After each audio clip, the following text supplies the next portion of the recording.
So you think about making a mage build on Elden Ring, yet you don't know what you're doing. You're putting all your stats in the wrong thing. Put it in strength, okay? Put all 99 points in the strength. No, not really. So I want to make a guide on how to make a good mage build on Elden Ring.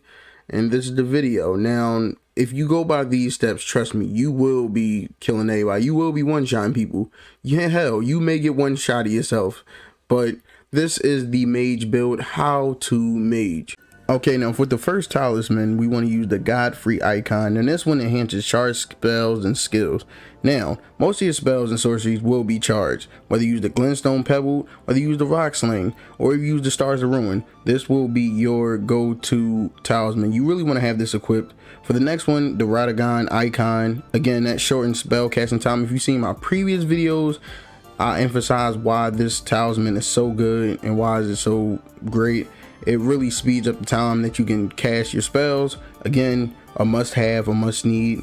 Personally, me, I like to throw mines out, and I like mines that have a lot of time that it can come out. The next one, we have the Crimson Amber Medallion. Now, okay, this is personal preference. All right, it raises the maximum HP.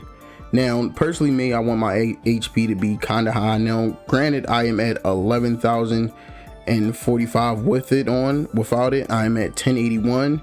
So you could equip the Graven Skull Talisman to get that double potency and get your magic higher, but I like HP. I don't like getting one-shotted, so I keep the Crimson Amber Medallion just so my health can be max. And for the next one, we have the Graven Mask Talisman. Again, this greatly raises potency of sorceries. Again, you need this, makes your sorceries way stronger. Without it, you'll be getting bodied, you'll be getting hit hard. Again, you could take off the previous talisman and put on the other one and boost it even more. Again, I didn't try it out yet, so I don't know how powerful it hits, but yes, you want to have this Graven Mask Talisman. That is a must-have. These are the 4 must-have talisman. You gotta have these, okay? If you don't have these, you will be getting worked, and yeah, it's gonna hurt really bad. Now for stage 2, this is going to be a completely opinionated. Now a lot of people use the Snow Witch set, a lot of people use the Navy Road. For me, personally, I use the Azure Glintstone's crown, the Azure Glintstone's robe, and the Azure machete, we'll just call it machetes. Now this raises the potencies of most of your sorceries. Now granted, it does take a lot more FP to do your sorceries, but the attack output is really well, and there's further steps that will negate that, so don't worry about that. But this is my go-to equipment. It's really good. I do a lot of damage with this. The crown is the main important part. Again, this is all opinionated. Everybody has different builds and different sets, but for me, this is what works. This is what made it OP. This is what makes it a crazy powerful mage build. So get those crowns, get those glintstones, get those machetes, and yeah, you'll have a really great solid equipment, and you should get that. It should be one of your go-to things. Now for step 3, we have the actual spells. Okay, so again, personal preference, people, but I feel like these will be your best ones. Now first, we have the Glintstone Pebble. Again, you should always have this equipped. As a mage, you should always have this equipped. One of your fastest moves you can just throw out, and it hits really hard, and you can keep kind of spamming it. Again, like a joke I said in the previous video, you can hip fire it. Yeah, I know, it's like a rifle.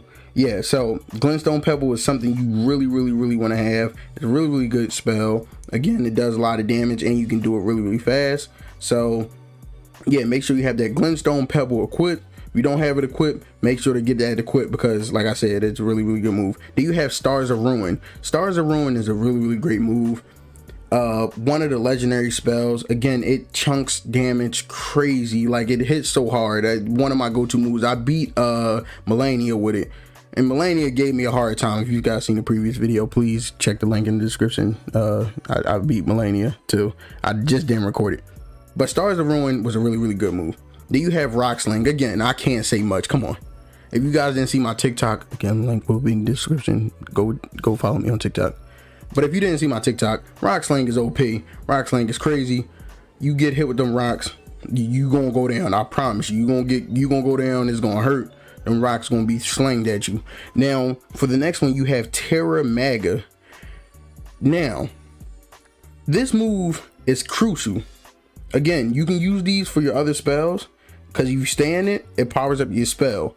But Terra Magica will not be complete without having Comet Azure. This move will literally run through anybody, okay? This is the Kamehameha, okay? I said it in the previous video, but just to reiterate it, this is the Kamehameha. If you want to kill somebody in a really, really nice fashion, use this Kamehameha. It will rip through anybody, anything, and it's a really, really good move. Again, these are the moves you want to have, the spells you want to have. And let's move on to the next step, which is crucial, which is very crucial. We're 3 steps in, okay? This is the 4th step, okay? Next step is 4th step, okay? Now for step 4, you want to have your Wanderous Physic mix, and you want to have the Cerulean Crystal Tear. Now for me, this restores your FP, which is really, really good for this build. Again, you shouldn't really get touched. You should be zoning most of the time. So that's why I have this. It really, really helps with me not having to get, you know, having to restore FP and stuff like that. So that's why I equipped it, because, you know, I want my FP restored. But then you have to have the Cerulean Hidden Tear. This eliminates all FP consumption and mixed physics. So for 10 seconds, and it might seem like that's not a long time, but for 10 seconds, your magic does not consume any FP. So if you use that Comet Azure, like as you can see right now, if using that Comet Azure, it will rip through anybody, and you have 10 seconds of just free ripping through anybody. Again, I used that against Melania. She was no match for it, okay? That Scarlet Rock couldn't get me, all right?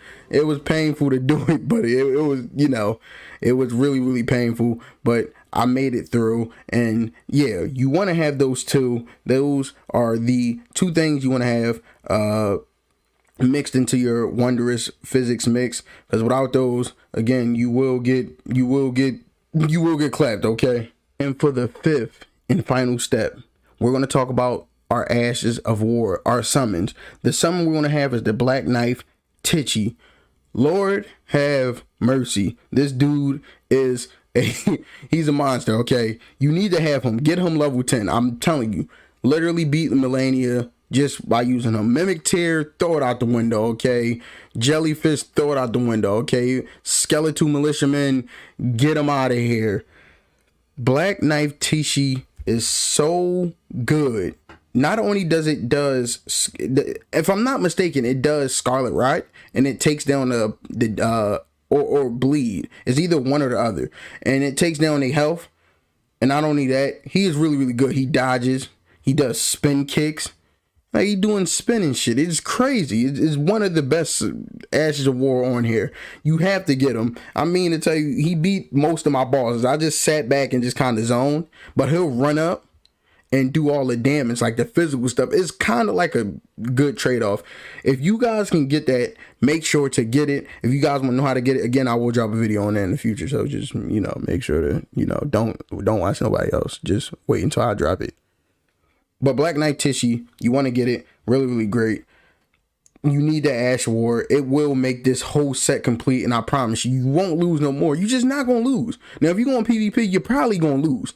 But if you playing PvE, you ain't going to lose. Or you might lose, depending on how your stats looking. But, again, you know, most of your stats should be in your intelligence, your mind, you know, some in vigor, put some in faith, because you're going to need, you know, just put a little bit in faith, because why not? You know, don't put nothing in strength. Don't be stupid like how I was. But yeah, you're gonna need that Black Knife Titchy. He gonna help you out. And that is it. That is the ultimate Mage build. Okay. Now I know most of you are asking, how long did it take you to make this? It took me a while. Okay.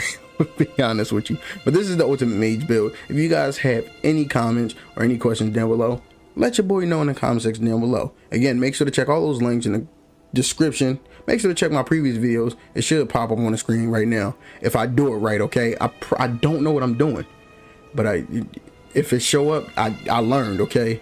But thank you guys. Let me know in the comment section down below, what was your build? Are you gonna use this build? Is my build trash? If it's trash, just tell me it's trash, okay? And please help me, because so help me God, okay? But thank you guys. Have a great day, and I will see you in the next video. Peace.